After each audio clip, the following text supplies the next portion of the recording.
Buenas tardes a todas y a todos. Por un error de los organizadores que íbamos a invitar a una persona para que hiciera esta presentación, pero no ha sido así. Me corresponde a mí hacer la presentación de José Luis García Rúa, a quien está dedicada esta semana desde hace 9 años. Naturalmente, hacer una presentación de José Luis García Rúa en este ámbito y ante las personas que estáis presentes me parece que es una obviedad, que es absolutamente innecesario, puesto que quien más que menos conoce a José Luis García Rúa, y seguramente la mayor parte de las personas muchísimo mejor que yo.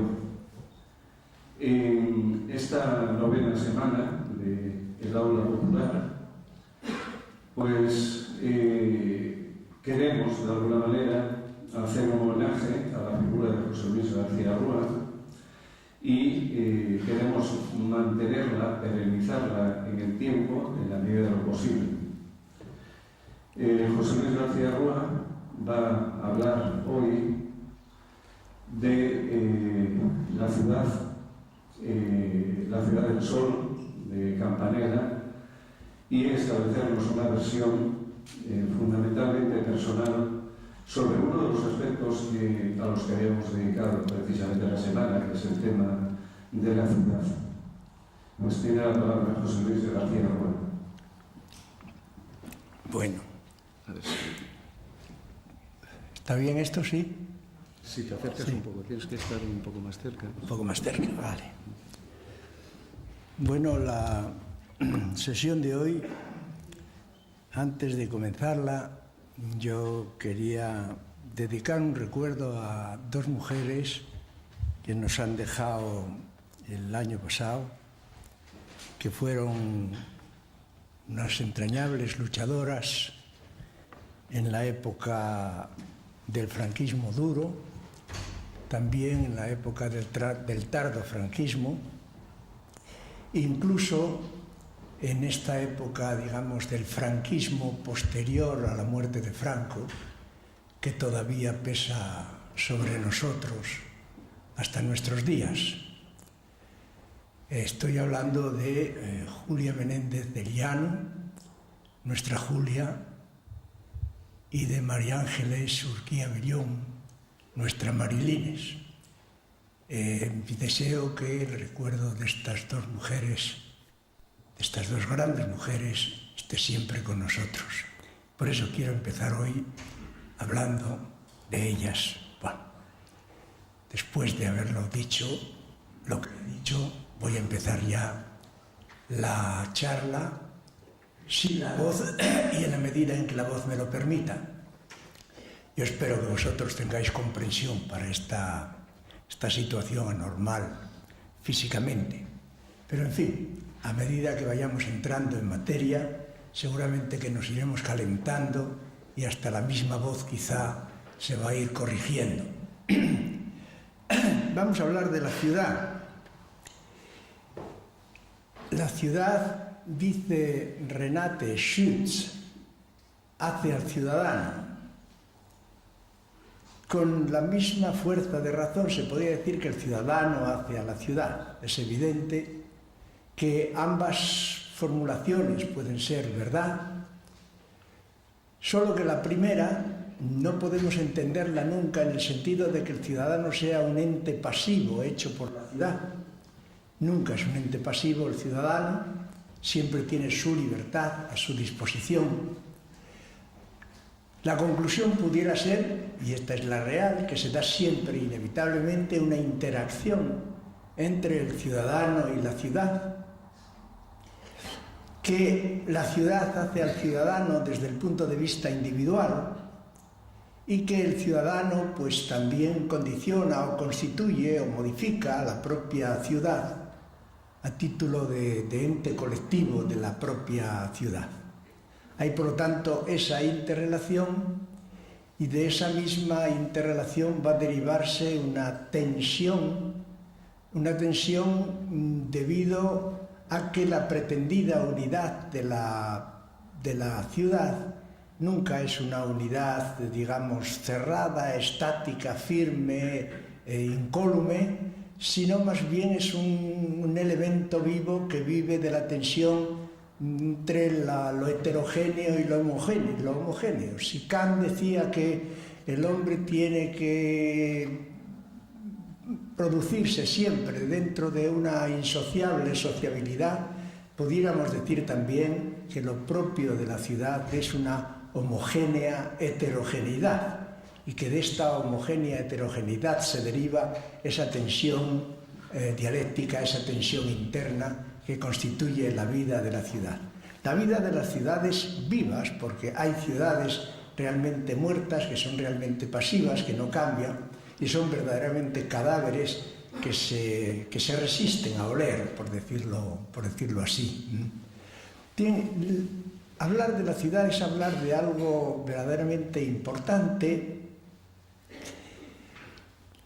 La historia de la ciudad se puede rastrear hasta 4.000 o 5.000 años antes de Cristo, en áreas como la China, como la India, Mesopotamia o Mesoamérica, y siempre se tuvo de que la creación de la ciudad suponía un hecho verdaderamente importante para la historia misma de la humanidad, para la historia misma del conjunto de los hombres.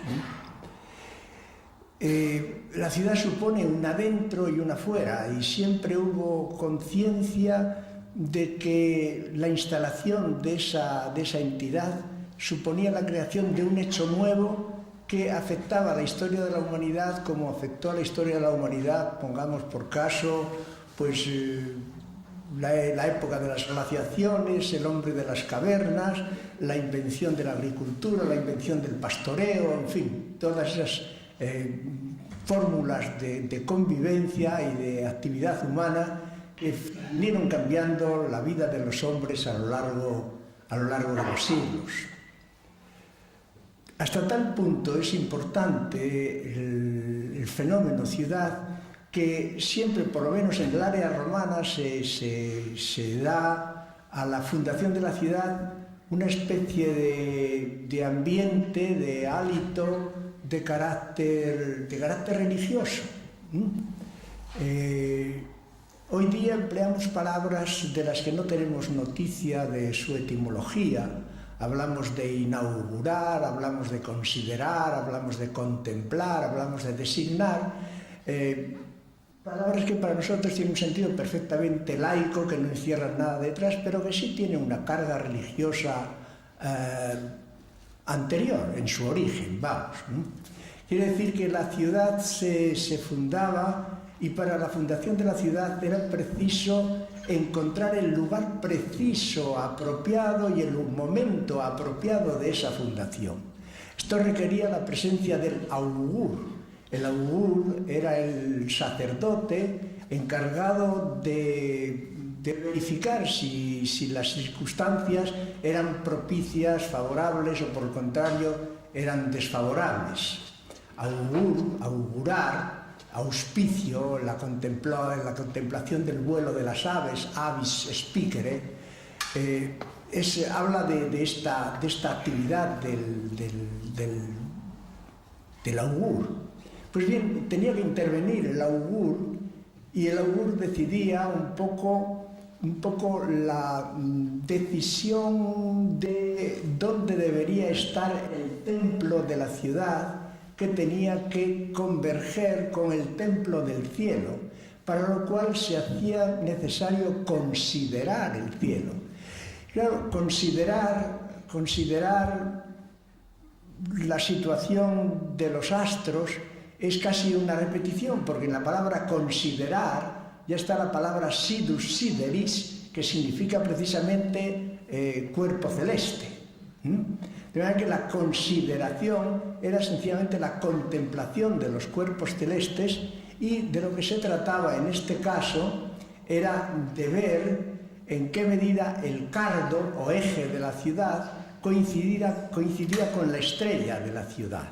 De manera que eran, por lo tanto, esas dos palabras, la palabra inauguración, la palabra consideración y la palabra contemplación, son fundamentales. Con ella se designaba por esa línea que tiene que, digamos, enlazar el eje de la ciudad con la estrella misma de la ciudad. Se derivaba también la necesidad de que existiera una puerta de la ciudad, y esta puerta definía el intus y el foras, el adentro y el afuera de la ciudad. Esto quiere decir que a partir de este momento se crea un espacio nuevo, que es el espacio urbano. El espacio de lo que está dentro se va a diferenciar perfectamente del espacio indeterminado, que es lo que queda fuera. De manera que esta misma creación de la ciudad suponía la realización de algo absolutamente novedoso que iba a tener una importancia fundamental en la vida de los hombres. Los hombres que viven en el intus, en el domi, en el interior de la ciudad, tienen unas características diferentes de los que viven en el foras, y esto hacía que la ciudad tuviera que rodearse de una ritualización en su creación. Una yunta de bueyes blancos tendría que realizar un círculo amplio que es el que iba a determinar las murallas de la ciudad. Estas murallas de la ciudad que iban a distinguir precisamente eso, a diferenciar el adentro y el afuera con el establecimiento de la porta, daba lugar a una interpretación, digamos, de la actividad o actuación de algo superior a la propia ciudad que está determinando los destinos de esta ciudad. Esto daba lugar a otro paso de esa creación, que era la designatio, la designación de la ciudad, donde interviene también la palabra signum, el signo, la señal. Había una señal precisa que mandaba o conducía a la creación de la ciudad. Bien, con esto quiero decir que la ciudad, o la aparición del fenómeno ciudad, es algo extraordinariamente importante en la vida de los hombres, y como significación de esta importancia está este aspecto religioso y ritual del que se rodea la fundación de la propia ciudad. Un hombre como Heráclito, que no era sospechoso en absoluto por su carácter religioso, más bien él fue en el siglo VI a.C. un crítico, quizá el crítico más radical que hubo de la religión olímpica, decía que las murallas de la ciudad son siempre respetables, de todas las ciudades, decía él, porque todas las ciudades, dice, son creaciones o son, digamos, protegidas por la divinidad. Digo todo esto para poner de relieve la importancia que en este momento el mundo antiguo se significaba de esta manera ritual y religiosa. Bien, la pregunta primera que ya nos hacíamos era la de quién hacia quién, y de ella derivábamos esta conclusión de la homogénea y heterogeneidad de la ciudad, que existe de una manera permanente y constante. A veces aparece larvada, aparece mucho más manifiesta y activa en etapas revolucionarias, por ejemplo, que digo yo, en la época de la Revolución Inglesa, la actividad de Cromwell contra Carlos I de Inglaterra supone ya una división de grupos ciudadanos, pero incluso esta división va dentro del propio campo que era del propio Cromwell, y allí las intenciones, digamos, conquistadoras o transformadoras del propio Cromwell tropieza con la práctica de los levelers, los niveladores, aquellos que a través de aquella acción reivindicativa buscaban verdaderamente la igualdad. Y esto ocurrió también en la toma de la Bastilla, donde el pueblo parisino se opone a la Asamblea Constituyente, a la Asamblea del Tercer Estado, donde más tarde los sans-culottes aquellos que iban sin calzoncillos, por decirles, por expresar de una manera su pobreza, los enragés, los enrabietados de Babel, se manifiestan también contra los jacobinos y los girondinos que están dando un determinado giro a la Revolución Francesa.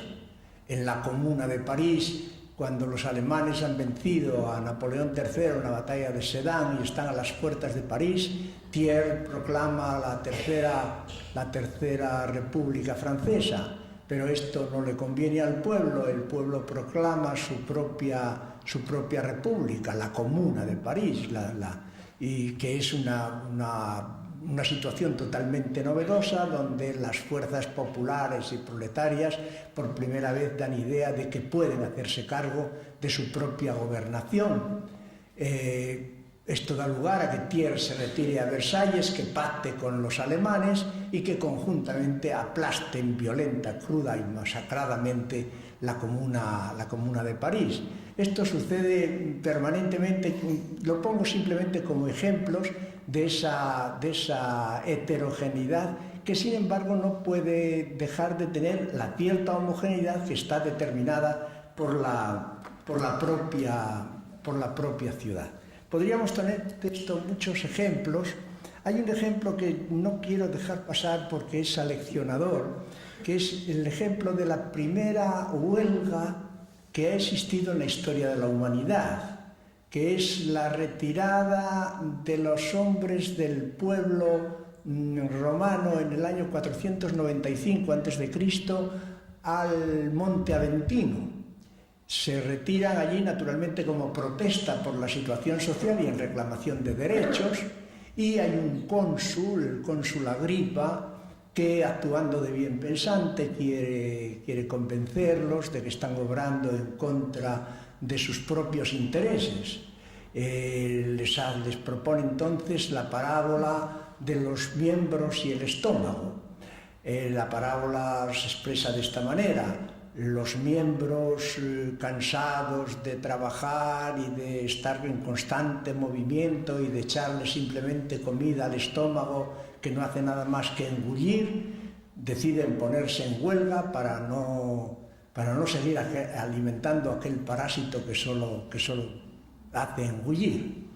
Y que naturalmente les dice Agripa que la parábola o la moraleja de la parábola es que la debilitación del cuerpo, puesto que el estómago no digiere los alimentos, se traduce en una debilidad de los propios miembros que entran en decaimiento y ya casi no llegan a poder actuar por sí mismos. Y que por lo tanto ellos están haciendo lo mismo, están actuando en su contra, porque creyendo que de esta manera pueden conseguir derechos debilitando a otra parte de la ciudad, que en este caso serían los senadores, los poderosos, los entes nobiliares, pues lo están haciendo mal. Convenció, al parecer, el bienpensante Agripa a los hombres del Aventino, que cesaron en su huelga, en esa primera huelga de la historia de la humanidad, y volvieron naturalmente a ser explotados, a ser objeto de explotación por parte de los poderosos. Hasta tal punto que, siendo precisamente esta la cuarta aldea de las 7 que constituyeron la ciudad de Roma, sin embargo, a partir de entonces nunca fue aceptada dentro del recinto sagrado de Roma, dentro de lo que ellos llamaban el pomerium. Lo que quiere decir entonces que había un rechazo fundamental contra esta sección de Roma, esta parte del pueblo que había tenido la osadía de enfrentarse a los poderes públicos. Desde el año 495 hasta el año 1 después de Cristo, en época de Claudio, esa cuarta aldea no es recibida dentro del recinto sagrado, del recinto del Pomerium. Bien, podemos decir que la historia de la ciudad, como decimos, tiene toda esta tradición, toda esta antigüedad, y que desde el primer momento esa importancia excepcional que tiene la ciudad en su creación, esa distinción entre el espacio urbano determinado y el espacio indeterminado del afuera de la ciudad, dio lugar o constituye a la ciudad en un polo de atracción constante que, llega, por ejemplo, en el año 1900, por primera vez en la historia, en el Reino Unido, la población urbana llega a superar a la población rústica, a la población campesina. Este proceso que se inicia en Inglaterra a favor de su gran desarrollo industrial se extiende a toda Europa, hasta el extremo de que a finales del siglo XX puede decirse que 1 de cada 2 ciudadanos de la Tierra es un ente urbano. Y se calcula que para el año 2025 la población urbana de la Tierra superará el 60% de la población total, lo que quiere decir este crecimiento, digamos, gigantesco, monstruoso de la propia ciudad, de las propias ciudades a expensas del elemento agrario. Bien, esto quiere decir que puede atribuirse a un crecimiento económico y en gran parte el crecimiento económico está dado. Pero no siempre es así. Por ejemplo, las ciudades del tercer mundo, donde no se da un equilibrio entre la tasa de crecimiento económico y la tasa de crecimiento demográfico, en esa situación, a pesar de ello, las ciudades del tercer mundo superan en 1980, superan en 1.000 millones de habitantes a las ciudades del mundo desarrollado. Quiere decir esto que el fenómeno ciudad es por sí mismo, desde luego, mucho mejor a favor del crecimiento económico, pero simplemente por el hecho de la diferenciación de la forma ciudadana de vida, un polo de atracción que llega a ser incluso fuente de desequilibrio para el conjunto. Bien, la situación política, económica de las ciudades de la Edad Media son un ejemplo especial. El movimiento ciudadano de los siglos XII y XIII, donde se concreta el movimiento burgués, que se realiza o se desarrolla en forma de un proceso tremendo que va a dar lugar al triunfo de las revoluciones burguesas y con ellas al triunfo del capitalismo quiero decir que la situación actual en realidad en el orden político económico está en germen ya en ese movimiento ciudadano de las ciudades de los siglos XII y XIII. Tienen, por lo tanto, una significación especial y esa significación especial merece ser tratada aparte precisamente por lo que tiene en sí de realidad y de potencia efectiva, creativa, hacia el desarrollo total de la humanidad. Las ciudades de los siglos XII y XIII son ciudades que se desarrollan en plena feudalidad y la feudalidad no puede dejar de verse, de ser eficaz en ese medio. Hay que ver que los señores feudales eran amantes del campo. Ellos, como buenos germanos, prefieren este medio y allí se rodean de un castillo, se rodean de un ejército, de unos esclavos o siervos de la gleba que les cumplen sus funciones primarias y puede decirse que el campo es el centro fundamental de la política. Pero en la ciudad viven los oficios, en la ciudad la Iglesia ha establecido los centros de, digamos, de control de toda la cristiandad a su cargo. El clero urbano, el clero secular, tiene también allí principalmente su asiento. Los señores feudales saben muy bien que la Iglesia desde el año 320 viene jugando un papel político y es cada vez más una entidad política que otra cosa, y no pueden los señores feudales estar lejos de las incidencias políticas de los obispados, etcétera, etcétera. De manera que tratan de asentar allí o tener una presencia determinada que sin embargo no llega a ser total. Desde el siglo XI, pero ya desde el siglo XII, hay en la ciudad una forma de atracción del artesanado rural, de la concreción de las profesiones, de la creación de hermandades, de la creación de gremios, de la creación de comunas defensivas, de milicias propias de la ciudad, de propiedades comunitarias de la propia municipalidad, de una forma de regirse de concejo abierto que era, digamos, una forma de regirse democrática de la forma totalitaria, absolutista del feudalismo.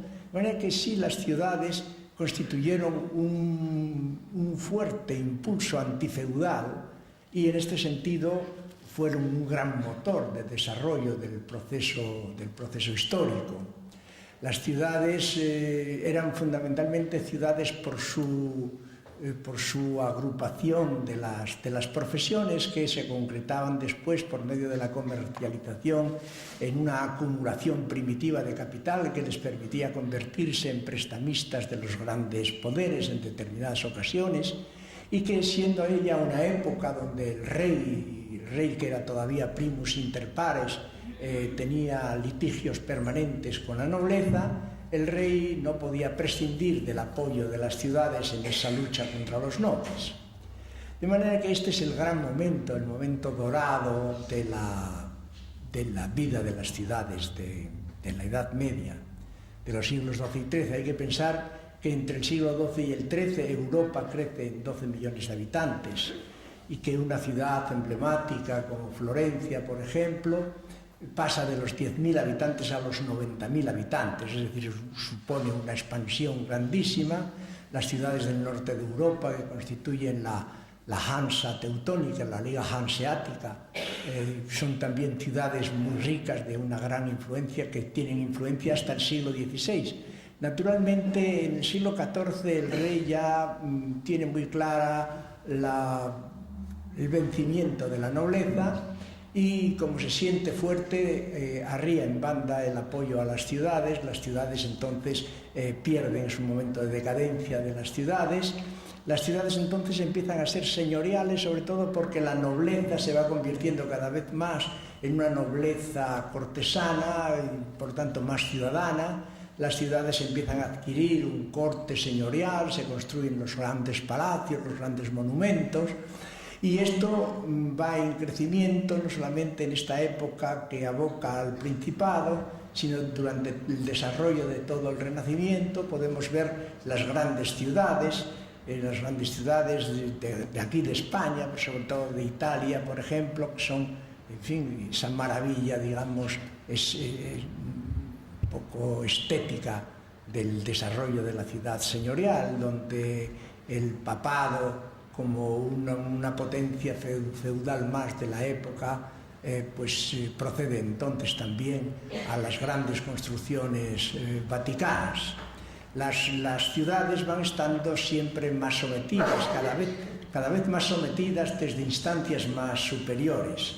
Y este sometimiento va siendo mayor también en el siglo XVII, que es el siglo de las monarquías absolutas, y donde, a pesar de un mayor dominio centralista por parte de estas monarquías absolutas, sin embargo se va acentuando dentro del pueblo una tendencia a la rebelión que se va a concretar en medio del siglo y a finales del siglo en las primeras revoluciones burguesas de Inglaterra. Pero es también una ciudad que, digo, un siglo donde aparece el barroco, que profundiza más los problemas, que profundiza más las situaciones, que se hace más crítico y donde aparecen simbólicamente genios de crítica como puede ser Quevedo en España o John Milton en Inglaterra. Es en suma un siglo donde no acaban las cosas como habían empezado en el siglo. Por lo tanto, es un siglo donde, a pesar de ese carácter absoluto de las realezas, se acaban realizando movimientos profundos dentro de la existencia de los pueblos. El siglo XVIII, el siglo de la Ilustración, es el siglo de la razón. Allí se desarrolla un gusto por la intimidad. Ese gusto por la intimidad va a repercutir en la estructura interna de la ciudad y también, sobre todo, en las relaciones entre ciudadanos. Las transformaciones, digamos, en cuanto a las viviendas, a las construcciones, se concretan en que este gusto por la intimidad se manifiesta de manera que las habitaciones de las grandes mansiones ya no están intercomunicadas, ya no hay que, para ir a una, pasar por todas las demás, sino que se crea la fórmula del pasillo y desde el pasillo se unen las diferentes dependencias y, por lo tanto, a lo que se apunta es a que cada pieza de la casa, cada pieza de la mansión cumpla una función específica. Es también el siglo, digamos, de la especificidad de funciones. Es un siglo también que, por atenerse a ser un poco el medio en donde se están realizando cambios profundos en el orden sociológico, es un siglo en el que se desarrolla una tendencia en contra de los formalismos, y por eso si el siglo XVI había desarrollado fórmulas de convivencia urbana de tipo señorial caballeresco para unas determinadas élites por parte de Baltasar de Castiglione, en el cortesano de Baltasar de Castiglione, o si para la población en general es el Enquiridium Militis Christiani, el manual de comportamiento del ciudadano usual que escribe Erasmo de Rotterdam y que en esos siglos tienen una determinada actividad. En el siglo XVIII ni siquiera las recomendaciones urbanizadoras o de urbanidad de Francisco Lassalle tienen ninguna vigencia, llegan a pasar a desprestigiarse porque no se las entiende como fórmulas vacías de comportamiento, y en el siglo XVIII empieza a fomentarse y a valorarse la individualidad, la espontaneidad, el gusto por la naturaleza, el gusto por los sabores naturales. Y en este momento, por ejemplo, cuando anteriormente se sentaban a la mesa diferentes grupos sociales, también había una diferencia de servicios de platos que se servían conforme a la pertenencia de cada grupo. De manera que en una misma mesa se comían diferentes platos porque había comensales de diferentes estratos sociales. Ahora, por el contrario, se prefiere la uniformidad ideológica, la uniformidad de pensamiento, etc., y por lo tanto a la mesa se sientan siempre iguales. Este gusto por la igualdad fue bueno de una determinada manera por romper aquella diversidad de los comensales, pero por otro lado fue también un símbolo, un síntoma de la separación, del gran abismo que se da entre las clases populares y las élites reinantes, tanto en el orden político como en el orden cultural. Y si la definición anterior había sido propia para las grandes mansiones, hay que ver que el pueblo bajo vivía en barrios, en viviendas abigarradas, donde en la casa había un solo lecho en el que dormía tanto el matrimonio como los hijos. Es decir, la situación del pueblo seguía siendo una situación amiseriada, una situación de sumisión. Bien, es importante también tener en cuenta que este desarrollo ciudadano se manifiesta también en el pueblo en una adquisición de la conciencia de su propia entidad, de la propia entidad popular y de la conciencia de la riqueza que supone el lenguaje popular, la lengua popular. Hay que ver que entonces pues el lenguaje de la intelectualidad, de las magistraturas, de las realezas, en fin, era el latín, ¿no? El latín que, bueno, no empleaba la lengua popular, quizá porque la lengua popular entendían que no ofrecía medios expresivos suficientes para la plasmación de determinados conceptos. Sin embargo, se desarrolla una conciencia popular amante de su propio medio expresivo, un medio expresivo que le hace distinguir ya en la Edad Media, en fin, la famosa diferenciación entre el mester de clerecía y el mester de juglaría, hace a un hombre que además pertenece a la clase de los clérigos, Gonzalo de Berceo, pues sin embargo es muy amante de la lengua popular, le hace escribir aquello de quiero far una fabla en román paladino, en el habla que habla el home a su vecino, bien merezco por ello un vaso de buen vino. Bien, esta tendencia de la conciencia de la valía de la propia expresión popular se manifiesta ya en el siglo XVI, por ejemplo, en Jacquin de Bellay, cuando escribe la defensa e ilustración de la lengua francesa, donde prueba que el francés es capaz de expresar toda clase de pensamientos.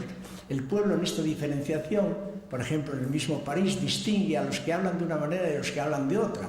Y los que hablan de latín son aquellos que están recluidos en el barrio de la Sorbona, que es el barrio de la universidad, y lo llaman precisamente barrio latino, quartier latin, barrio latino porque la gente de allí habla en latín y no habla como habla el resto del pueblo parisino. En Alemania, por ejemplo, pues Deutsch sprechen es hablar alemán, pero Deutsch significa, o viene de la raíz gótica Deutsch, que significa pueblo, de manera que hablar alemán es hablar la lengua del pueblo. Y hablar la lengua del pueblo significaba diferenciar esta forma de expresarse de otras formas de expresión que estaban fuera de las capas populares. Cuando los alemanes dicen in Deutsch gesagt, dicho en alemán, están queriendo decir como nosotros, hablando en plata, es decir, diciendo la verdad pura y monda, la verdad sin ambajes y la verdad sin ropajes de ninguna clase, ¿no? De manera que esto es importante también para tenerlo en cuenta para el desarrollo de las ciudades.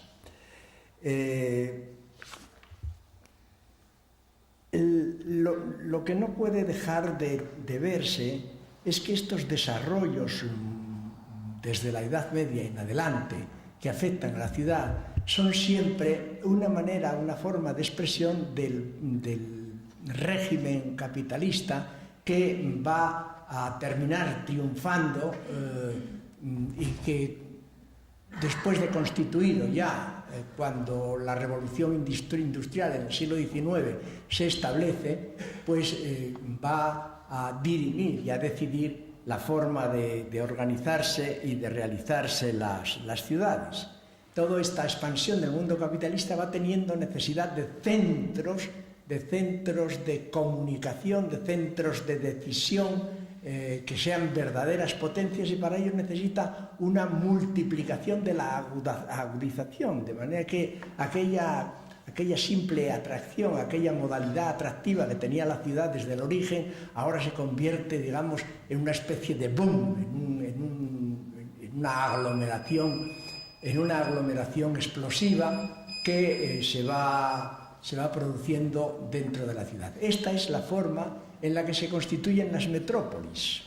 Las grandes metrópolis son, por lo tanto, un producto necesario del capitalismo en la etapa actual, como veremos, y de la forma de su desarrollo y de la importancia de su desarrollo podemos tener cuenta de ello si nos damos cuenta que en el año 1980 haya 280 áreas metropolitanas con más de 1 millón de habitantes. 280 áreas metropolitanas con más de 1 millón de habitantes, y de ellas hay 18 que tienen más de 10 millones de habitantes. Ciudades como Buenos Aires, como París, como Calcuta. Y en los últimos 20 años se forman 5 grandes conurbaciones, como Nueva York, Londres o Tokio, que tienen un mínimo de 20 millones de habitantes cada una. Es decir, que son verdaderos gigantes, verdaderos monstruos de la ciudad. Y esta concentración de la ciudad, evidentemente, lo que va produciendo es una segregación progresiva, digamos, hacia la periferia, tanto en el orden social como en el orden político. El fenómeno se crea un poder dentro de una ciudad determinada, especialmente alimentada y especialmente protegida para ello, se constituye en centro, se produce una expansión grandísima, va asimilando a las ciudades cercanas, que se convierten en ciudades tributarias que acaban siendo asimiladas y formando parte de la metrópoli. Bien, este fenómeno evidentemente tiene varias fases, porque la ciudad es un elemento vivo donde se da esa homogénea heterogeneidad, esa lucha interna que permite que los movimientos no sean uniformes, fáciles y sin oposición. En los años 70, esta concentración en forma de metrópolis va produciendo los efectos de un movimiento diferente, es decir, que lo que era una atracción del campo a la ciudad ahora se convierte en un movimiento de la ciudad al campo. Y esto dura en realidad 10 años. En los años 80 vuelve otra vez a producirse el movimiento del cobro de importancia del centro, lo que los ingleses llaman la gentrification, que es hacer que la gentry, que es para los ingleses la clase poderosa, la clase pudiente y bien adinerada, ocupe el centro otra vez, para lo cual tiene que dar lugar a que tenga que desplazar del centro otra vez a las clases menos pudientes, a las clases de menos renta, porque en los años en que los grandes poderes y dinerarios se habían ido al suburbio, el centro había venido siendo ocupado por clases populares de menos renta, e incluso había dado lugar a un movimiento fuerte que se da entre la juventud de ocupación, digamos, de hecho, de todos de gran cantidad de edificios que habían sido abandonados por la marcha de la gran burguesía hacia los suburbios. Esto dio lugar, pues eso, al movimiento que aquí llamamos movimiento Ocupa, que es el movimiento de los squatters. Hoy día es un movimiento generalizado, porque es un movimiento sociológico que responde a las mismas necesidades de lo que se está desarrollando en la ciudad. la juventud que no tiene un techo, la juventud que no tiene lugares de convivencia, lugares de realización común, etcétera, va y ocupa, de hecho, y por su cuenta, los lugares estos inhabitados. De manera que podríamos concretar que los cuatro pasos que se dan en este movimiento de la constitución de las grandes metrópolis, que pasan a ser con las conurbaciones grandes megalópolis, son entes monstruosos, el primer paso sería el de la simple urbanización.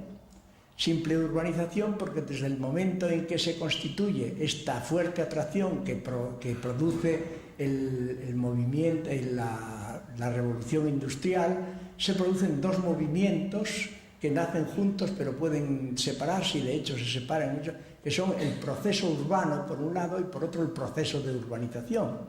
El proceso urbano es un proceso que afecta, digamos, al espacio y a la demografía, mientras que el proceso de urbanización afecta a las relaciones entre ciudadanos, que naturalmente cambian como consecuencia de esa gran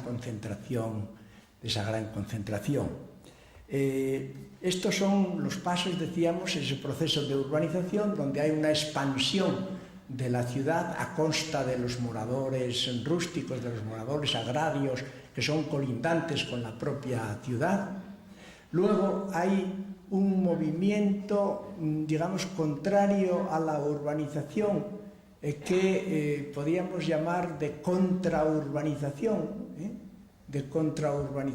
o más bien de suburbiación, porque el fenómeno se concreta en un desplazamiento de la gente, la gran burguesía o las clases medias incluso, a los suburbios, ¿no? Movimiento de suburbiación que en la tercera fase se acentúa hasta tal extremo que a 50 kilómetros o 150 kilómetros de la propia ciudad se van constituyendo otras ciudades que no son ya ciudades dormitorios, son ciudades de residencia que crean además puestos de trabajo y crean por lo tanto formas de vivir propias. Son las llamadas ciudades satélites. Este sería el fenómeno de desurbanización. Y luego hay el último fenómeno, que es en el que nos encontramos actualmente, que coincide con el fenómeno que llamamos de los ingleses de la gentrification, que es el fenómeno de reurbanización.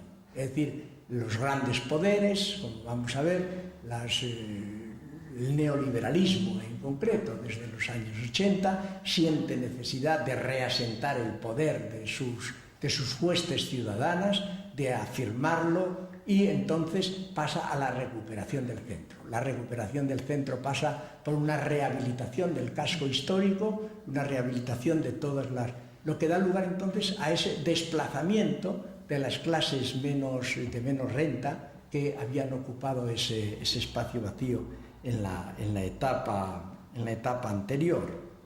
Bien, las ciudades van adquiriendo diferentes tonos. Las ciudades europeas se americanizan, la ciudad soviética es una ciudad que, carente de la especulación del suelo y a favor de los medios de transporte comunes, los libran de las realidades o de las formas en que se desarrolla la ciudad occidental. Se desarrollan en forma de ciudades planificadas. Pueden de esta manera ser planificadas, y en la medida en que son planificadas son más uniformes y de alguna manera también pierden personalidad. Bien, el crecimiento se da, como dijimos anteriormente, en los países subdesarrollados. Ya vimos la cuantía en la que se desarrolla, pero ciudades, si bien en el modelo asiático de las ciudades, por ejemplo, el peso de China, la India o Indonesia impide que el movimiento urbano tenga la potencia relativa que tiene que tiene en el occidente y que tiene en otros lugares, por ejemplo en América Latina. Sin embargo, hay, en fin, lugares como Tailandia, como Singapur o como Corea, que tienen, digamos, expansiones urbanas de carácter gigantesco también, con la diferencia de que aquí 2/3 de la ciudad viven en barrios marginales, abigarrados, en forma de chabolas, que es otra de las cosas que se dan. Se da, por lo tanto, un fenómeno de sobreurbanización en el tercer mundo, y ese fenómeno se concreta en el chabolismo, se concreta en lo que podríamos llamar suburbanización. Son los ranchos de México, son las formas de las callampas, se llaman en Chile, las callampas de Chile, las favelas de Brasil, las villas miseria de Argentina, reciben diferentes nombres. Aquí recuerdo que cuando estaban, me parece que en Aboño, por ahí, Villalatas la llamamos entonces, Villacajón y Villalatas, sí. Bien, para todo hay nombre de eso, porque el fenómeno es general. El fenómeno general afecta en realidad a todas las formas, ¿no? Bien, como último ejemplo, diríamos que en América Latina, por ejemplo, el desarrollo ciudadano, el crecimiento de la población urbana supera 4 veces al crecimiento de la población rural en Iberoamérica, en Latinoamérica, mejor dicho. De manera que esto ya es un dato realmente alarmante.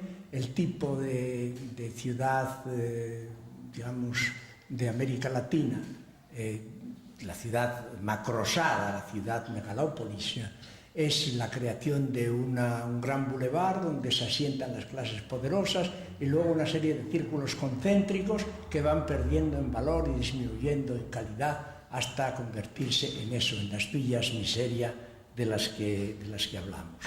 Claro, frente a esto se dio lugar siempre a una idea diferente de cómo debiera ser la ciudad. Esto es algo que está intrínsecamente en las personas.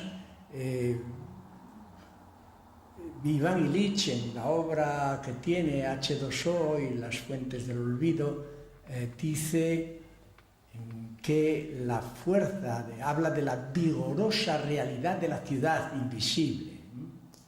Habla también, por ejemplo, Italo Calvino en Las ciudades invisibles, habla de la ciudad Fedora, que es una ciudad, dice, de la que todo el mundo al verla piensa enseguida en la ciudad ideal en la que él la pudiera convertir. Hay también la ciudad Andria, por ejemplo, de las ciudades invisibles, es una ciudad donde los cambios de la ciudad se reflejan en transformaciones celestes, en transformaciones de las situaciones de las estrellas.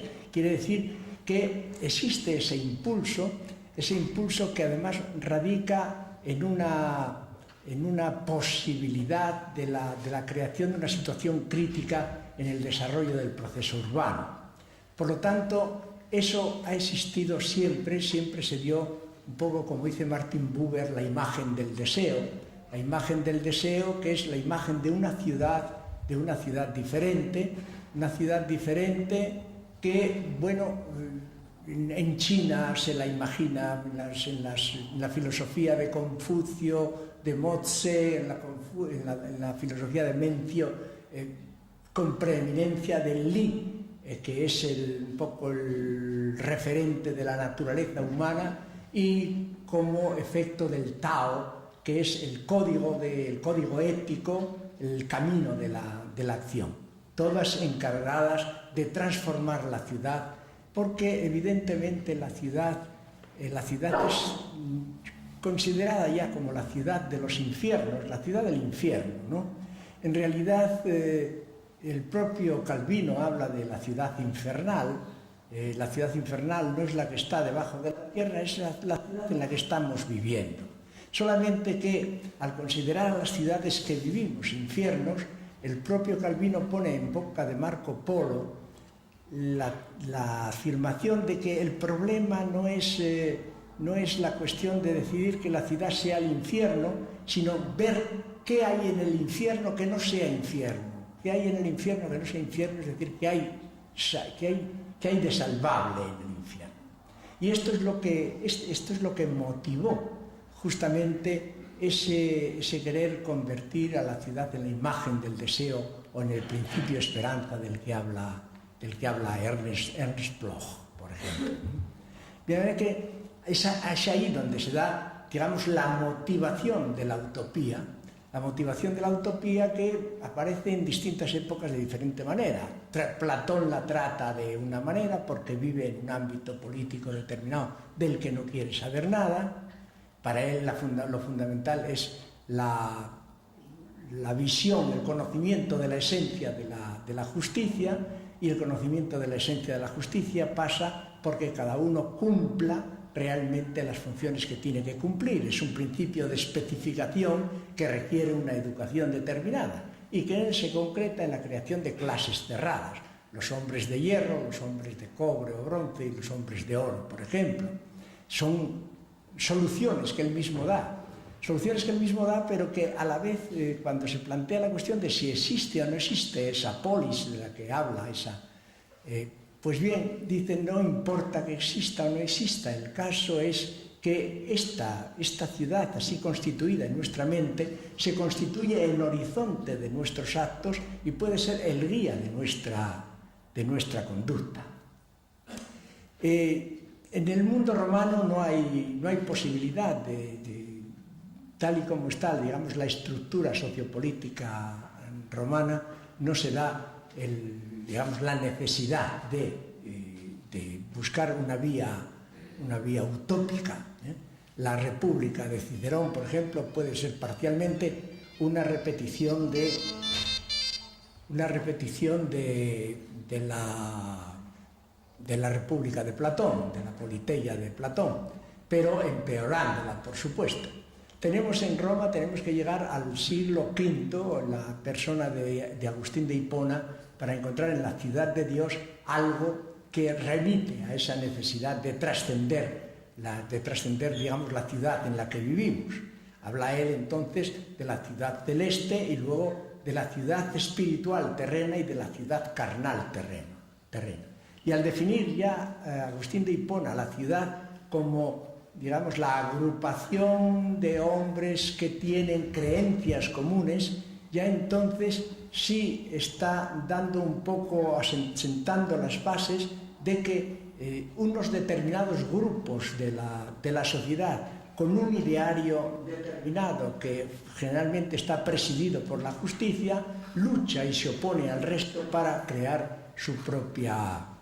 Esto va a lo largo de los siglos desarrollándose. Agustín de Hipona pues influye en Roger Bacon, por ejemplo, en la República Cristiana de Roger Bacon, o influye también en el Tratado de Monarquía de Dante, influye en la Pax Fidei de Nicolás de Cusa, en fin, tiene diferentes sitios donde incide de una manera positiva. Ahora, la verdadera utopía aparece con la figura de Tomás Moro. La figura de Tomás Moro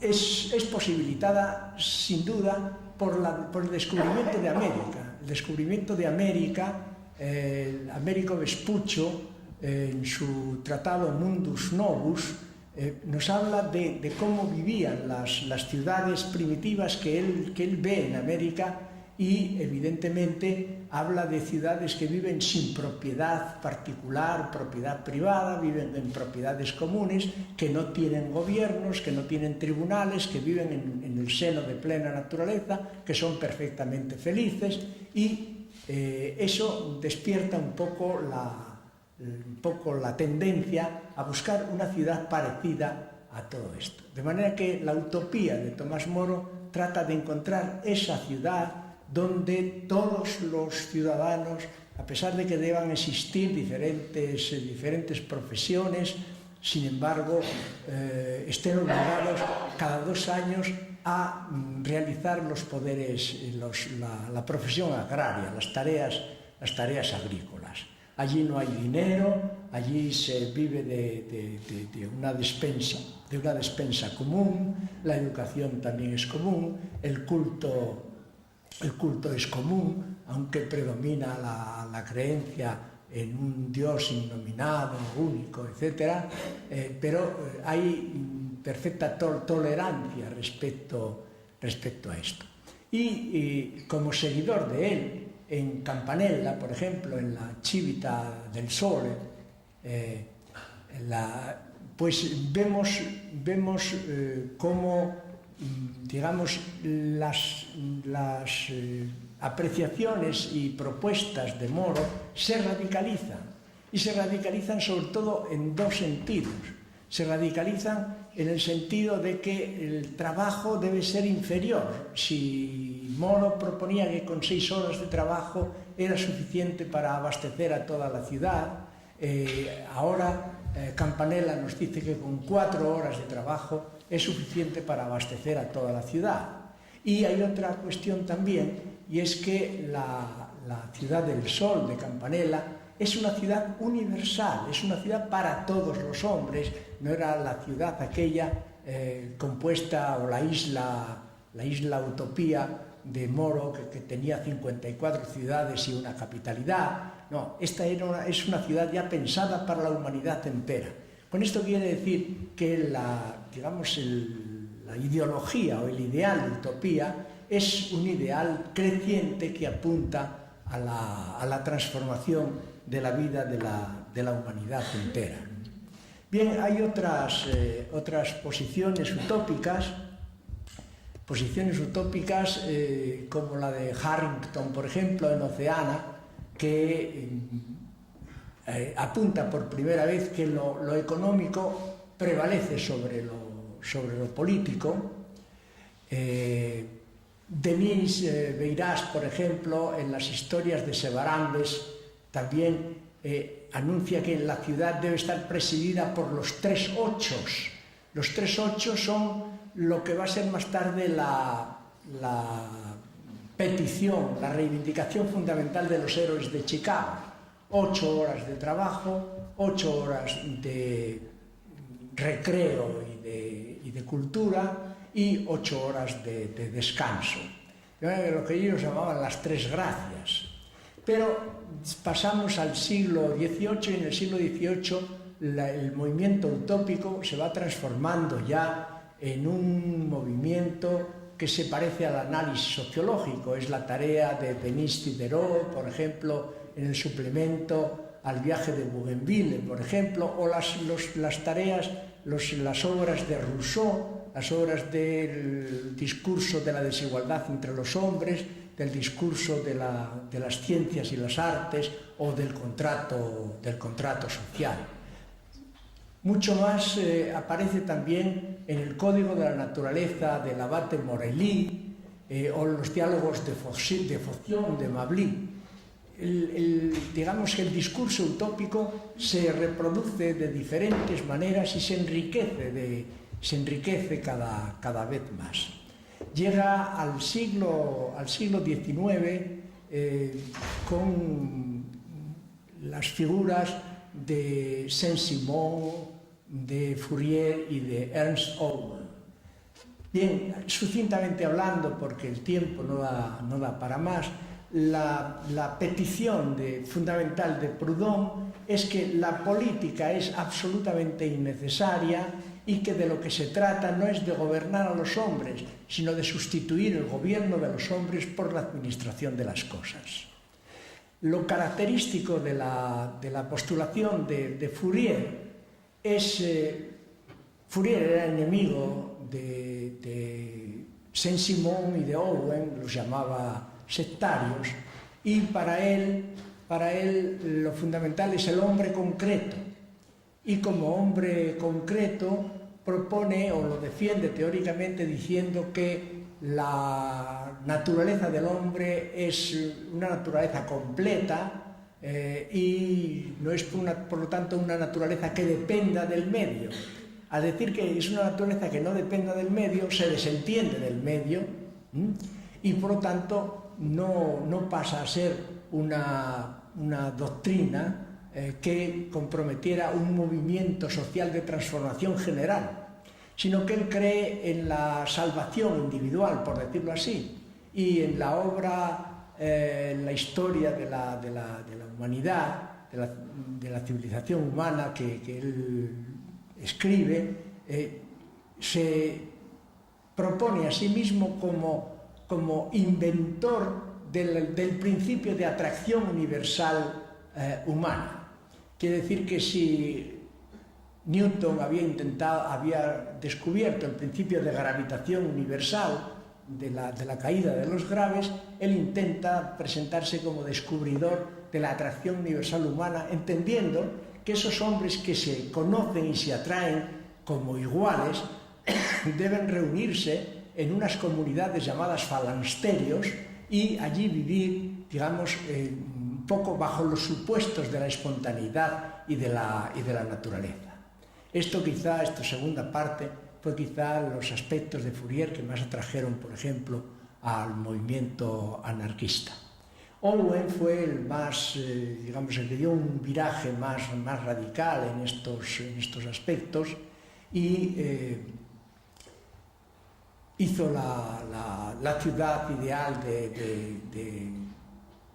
de Lanark en Escocia, y después, un poco desilusionado de sus actividades dentro del capitalismo, aunque fuera para él un capitalismo benefactor, se da cuenta de esto, procede a las aldeas, a aldeas de cooperación donde los trabajos eran comunitarios, también entiende que estos trabajos están contaminados y están condicionados por el capitalismo y procede a la lucha social creando las trade unions y hablando de que la huelga general debe constituirse en un medio para derrocar y sustituir a los gobiernos.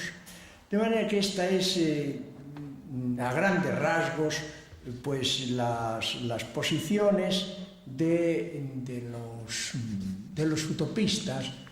Hay infinidad de ellos más, podríamos citar, pues qué sé yo, a Etienne Cabet también, que escribe el viaje a Icaria, y que incluso tiene la voluntad de crearla físicamente. Y en 1840, con un conjunto de partidarios, crean en una parte de Illinois, en América, crea la Icaria, la Icaria que luego se convierte en la nueva Icaria, en fin, pero que vive de todas maneras de 1848 a 1895, es decir, que tiene 40 años de existencia a pesar de las dificultades con las que tropezó en todo su desarrollo.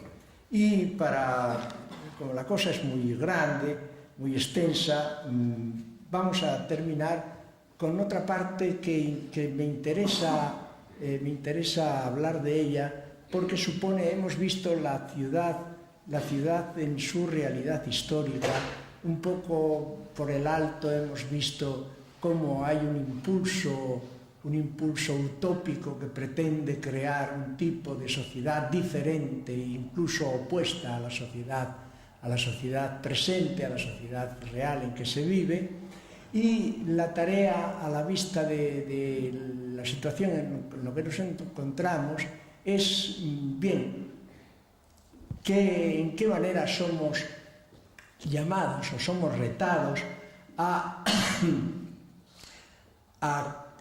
producir un cambio, a crear de alguna manera o a contribuir a crear esa ciudad invisible de la que hablan tanto Illich como Ítalo Calvino. Esta es la cuestión. Y para esto, evidentemente, primeramente tenemos que partir de conocer realmente la ciudad, ¿no? Conocer la ciudad es conocer las articulaciones que hacen posible a esa ciudad y evidentemente esas averiguaciones llevan a situaciones, a conocimientos de cosas que son absolutamente espeluznantes y por lo tanto inaceptables, que deben producir el rechazo de un ciudadano consciente. ¿Por qué son las cosas así? Evidentemente se trata de que, como dijimos anteriormente, el neoliberalismo tiene necesidad de reimplantar el poder de sus huestes ciudadanas en plena ciudad, porque esa ciudad es, digamos, como una aldea global en pequeño y por lo tanto es un auténtico sistema de comunicación. Y ese sistema de comunicación es perfectamente, digamos, es el mecanismo fundamental que necesita el capitalismo en esta sociedad. Por eso van a llamar a la sociedad en la que nos encontramos sociedad de la comunicación y por lo tanto la ciudad es la ciudad de la comunicación. Es la ciudad donde todos los flujos que concurren a ella tienen que ser discurridos y canalizados justamente por ese sistema de comunicación que la tecnología procura. ¿Y qué se da en esta ciudad? Pues se da, en primer lugar, dentro de las aportaciones de la tecnología moderna, la computerización generalizada es un fenómeno que produce la privacidad o tiende a producir la privacidad y la privatización. Y por otro lado se da también, digamos, una destrucción reflexiva de la sociedad industrial. Y esto se concreta en que deben aparecer nuevos lemas, los lemas de racionalización sistemática, los lemas de reprofesionalización, los lemas de trabajo industrial residual, los lemas de lo que los ingleses llaman lean production, que se trata de una producción restringida, hecha bajo pedido para no acumular stocks que produzcan una crisis insalvable. Y un lema fundamental es el del desempleo masivo y creciente, con una característica que es un desempleo masivo y creciente con crecimiento económico. Es decir, que si en la tradición de los desarrollos de los procesos económicos se llegaba a este desempleo masivo con un hundimiento, con un empobrecimiento al menos, pero se llegaba también al crack y al hundimiento de las propias empresas, hoy el desempleo se convierte en la fuente principal de allegamiento de recursos económicos para las empresas. Bien, y en esta situación se plantea ¿en qué medida podemos oponernos a todo esto o a dónde nos puede llevar? Birnbaum, que es un profesor de la Universidad de Georgetown en Norteamérica, dice que una fotografía de los mediados y de los finales de los años 90 hoy parece casi idílica. ¿Qué quiere decir esto? Que se ha desarrollado de tal manera el deterioro y a una velocidad que es increíble. Y es increíble porque se están produciendo fenómenos que conducen pues, a esa situación en la que las ciudades son ciudades, digamos, con ciudadanos que no existen, que no se conocen entre sí y que por estar sometidos a un proceso de privatización se encuentran cada vez más solitarios. Por lo tanto, tenemos la intención de deshacernos de este proceso que algunos entienden que puede ser un proceso fatal del que no podemos librarnos. Bien, pues sí podemos librarnos porque está en nuestra mano el reaccionar frente a esto, frente a todas las fuerzas que los grandes capitalistas, el neoliberalismo principalmente, nos oponen, nos echan encima para fundamentar esa privatización. Bien, existe esa tendencia a la crisis de la ciudad. Se va a producir esa crisis de la ciudad y esta crisis de la ciudad va a requerir de nosotros nuestro concurso. Y si necesitamos este concurso es porque podemos y tenemos dentro de nosotros la capacidad de oponernos justamente a lo que se nos dice. Y se nos dice porque las ciudades en las que están, el propio Calvino nos dice en su novela Las ciudades invisibles, nos indican que llevamos todos una ciudad dentro de nosotros sin figuras, sin formas, una ciudad que espera que nosotros mismos la rellenemos de esas figuras y de esas formas. Solamente que tenemos que tener en cuenta que esta actividad, esta reacción tiene que tener un carácter verdaderamente titánico, es decir, no vale digamos, una reacción de cualquier tipo que pueda compaginarse, condescender con cualquier aspecto de los que la sociedad actual nos ofrece.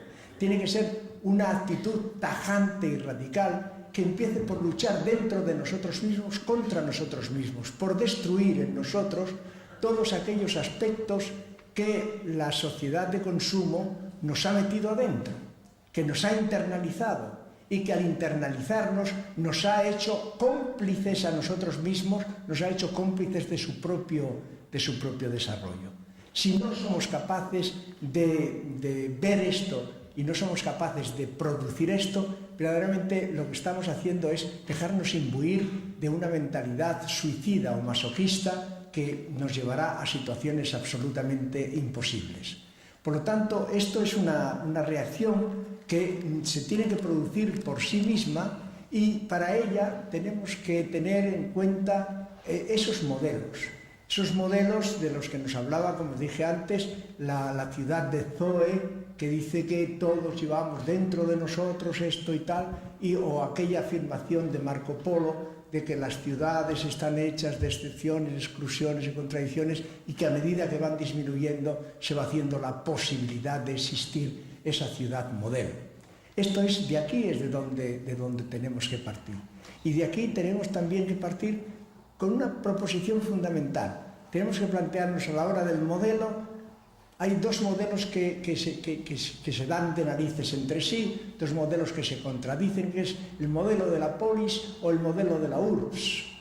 El modelo de la ciudad griega, que es el espacio vivo del ciudadano, que está atravesado por sus propias acciones, que conoce a la ciudad, que la patea, que la vive, que la tiene internalizada, o la urbs, la gran ciudad romana, que está hecha de conquistas, que está hecha de rapiñas, que está hecha de la dominación agraria del patriciado, que empobrece al campesinado y lo obliga a emigrar a la ciudad, a la gran urbs, le obliga a emigrar en forma de proletariado urbano.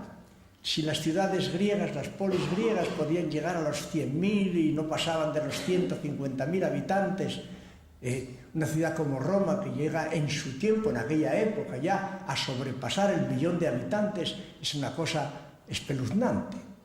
Son las formas de regirse, las formas de la ciudad griega, que se apoya en las bulai, en las ecclesiae, en las asambleas verdaderamente populares, frente a Roma, que se apoya en la fórmula del senatus populusque romanus, donde el populus, por decirlo así, el pueblo, es más bien una figura jurídica y formal, porque siempre estuvo en manos de los senadores, a pesar de que el espíritu jurídico romano llega a conseguir para el pueblo un tribuno del pueblo que puede llegar a tener hasta derecho de veto sobre las acciones y las decisiones del Senado. Pero aquí parece que los romanos habían llegado a conquistar una gran situación que está negada totalmente por todos los acontecimientos internos que ocurren en Roma. ¿Por qué era? Sencillamente porque el tribunado de la plebe era una etapa del cursus honorum. El cursus honorum era la carrera política de entonces, de manera que los tribunos del pueblo, con ambiciones políticas y deseando de cubrir todo el proceso del cursus honorum, sabían muy bien que si no se plegaban a las necesidades y exigencias del Senado, esa carrera se les vedaba y moría precisamente en la etapa del tribunal. Por lo tanto, normalmente se plegaban y el tribunado, los senadores hacían su voluntad como querían. Cuando había algunos ejemplos notables y excepcionales, como el caso de los hermanos Graco y otros ejemplos, donde los tribunos eran tribunos de una pieza que no se dejaban comprar, pues bien, ¿en qué terminaron? Terminaron en la muerte, en la desaparición, en el destierro de esos pocos tribunos que se opusieron al... De manera que la decisión es clara entre estas situaciones. Luego hay otra cuestión, y es cómo se nos plantea, tratan de teorizarnos esta ciudad pretendiendo que sea la ciudad del riesgo, y que la ciudad del riesgo no es mala, nos dicen, y no es mala porque distinguen entre riesgo y peligro. Y dicen, la diferencia entre riesgo y peligro es que el riesgo remite a una inseguridad determinable, mientras que el peligro remite a una inseguridad indeterminada. Nosotros estamos en el caso del riesgo, que es la inseguridad determinable. Así quieren ellos justificar que esa inseguridad determinable afecte también al sistema, y que el sistema que se paga a sí mismo de ser el sistema de la previsión, que por disponer de computadores que son capaces de hacer 1 millón de operaciones en 1 minuto, de operaciones algebraicas, en 1 minuto pueden solucionarlo todo. Esa es la gran creencia que tienen y tal, y por lo tanto de donde ellos deducen que es determinable todo riesgo. Bien, ¿cómo internaliza cada ciudadano de a pie, cómo internaliza los riesgos? Internaliza los riesgos en principio como indeterminados. El individuo que salta a la sociedad y que se encuentra en la sociedad despedido, desamparado, desatendido de sindicatos, desatendido de la patronal, desatendido de instituciones, etcétera, que se ve un poco librado a sus propias fuerzas, porque todos juegan de una manera o de otra, todos están jugando con él, busca entonces la solución personal como puede.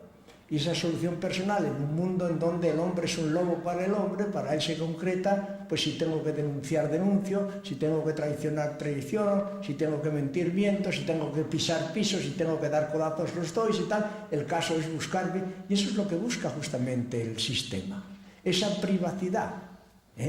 Bien, pues de esa manera, esa sociedad del riesgo, interpretada así, donde el riesgo internalizado como indeterminado se convierte en seguridad determinada a partir de una solución individual por los caminos que sean, de otra manera, otros hombres que también entienden llevar a término su propia individualidad por los caminos que sean, buscan el camino delictivo.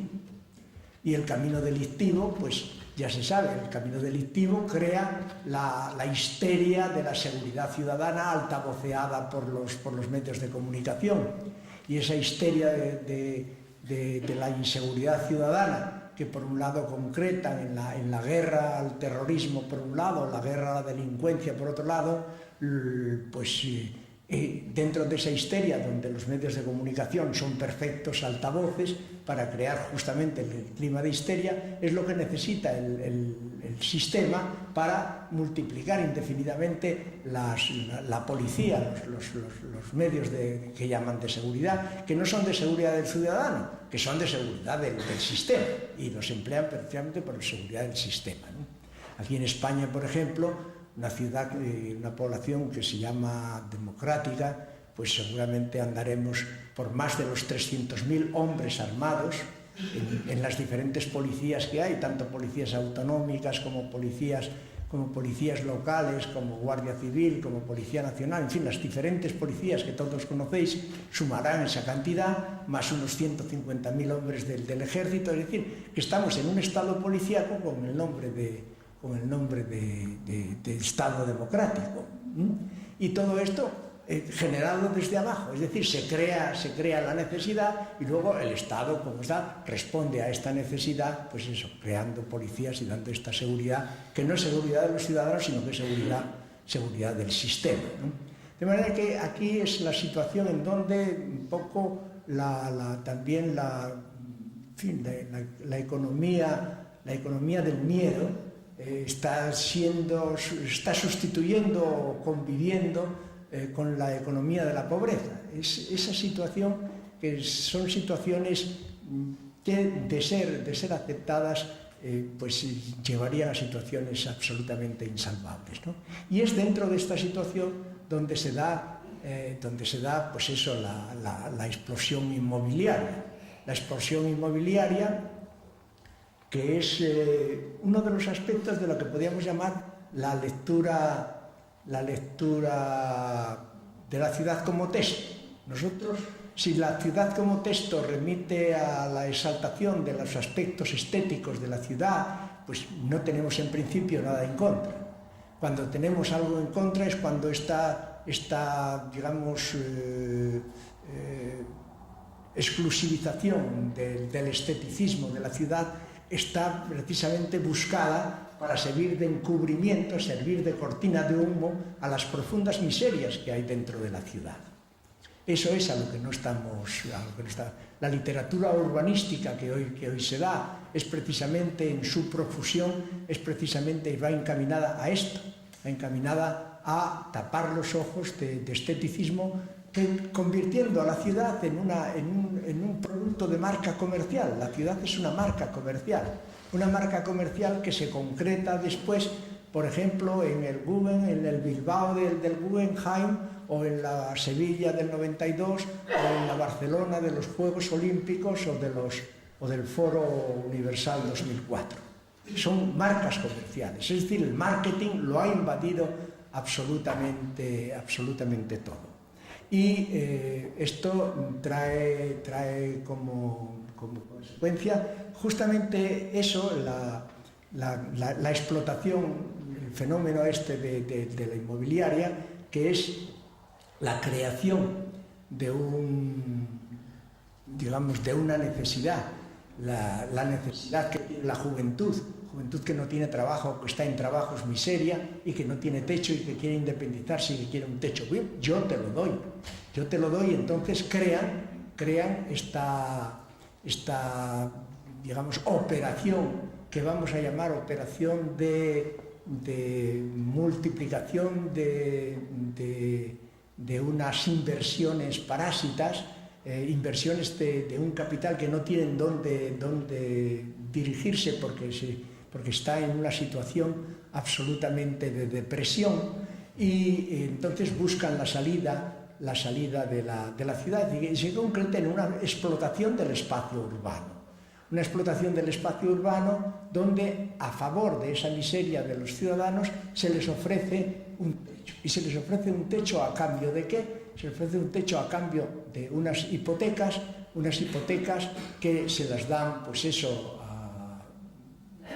a la mitad de su vida por lo menos, o incluso más de la mitad de su vida, donde van a tener que estar pagando permanentemente esta hipoteca, y viven para ella, y esto trae como consecuencia el dominio, digamos, de la situación bancaria de estos ciudadanos. De manera que si a un ciudadano le tienes cogido por hipotecas 3/4 partes de su vida, puede decirse que este ciudadano está cogido por los redaños y no va a dedicarse nada más que a buscar su propia solución. Y es otro de los motivos, otro de los, digamos, de los fenómenos que está empleando el propio sistema para buscar el propio dominio.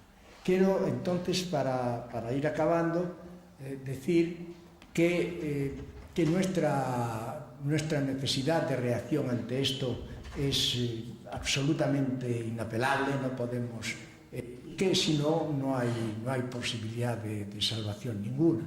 Y emplear y tener perfectamente conciencia de esto, de que no se puede atacar a la ciudad individualmente, sino que la ciudad es una pieza del sistema, que el sistema es un todo, que la ciudad es una parte y que el todo no puede dejar de condicionar constitutivamente a cada parte. Y por lo tanto es justamente a la totalidad del sistema a donde tendremos que dirigir nuestros actos reivindicativos. Tenemos que tener en cuenta y pedir o buscar en todo momento la autogestión ciudadana, y esa autogestión ciudadana tenemos que saber, como Herbert Marcuse nos enseña claramente en su libro El final de la utopía, que no hay auténtica, no puede haber auténtica autogestión ciudadana si no es una autogestión total, es decir, si no es una autogestión donde el propio sistema haya desaparecido como tal sistema. Y ya dentro de eso, quiero terminar solamente porque dentro de los urbanistas hay algunos también que tienen otra visión de esto. Me estoy refiriendo a la Carta de Atenas y a la interpretación de Le Corbusier de esta Carta de Atenas, que da unos consejos, 4, 5, 6 consejos determinados para la urbanización. Dice en concreto que la ciudad debe crecer armoniosamente en todos y cada uno de sus partes. Que hay 4 claves en el urbanismo que el urbanismo debe cumplir, que son habitar, trabajar, recrearse y circular. Nosotros añadimos educar, satisfacer la salud, dialogar y relacionarse. Otra de las claves es que la ciudad debe reflejar la región. En esto insiste Le Corbusier, diciendo que la ciudad no debe descuidar la región en ningún momento, sino al contrario, la planificación regional debe anteceder siempre a la planificación ciudadana, a la planificación de la ciudad, de modo que la región siempre esté reflejada dentro de la ciudad. Desterrar la publicidad, dice, que es el abecedario del diablo. Considerar el suburbio como uno de los mayores males del siglo. Garantizar la libertad individual y el beneficio de la acción colectiva. Y sobre todo, no olvidar que la medida del urbanismo ha de ser siempre la escala humana. Bien.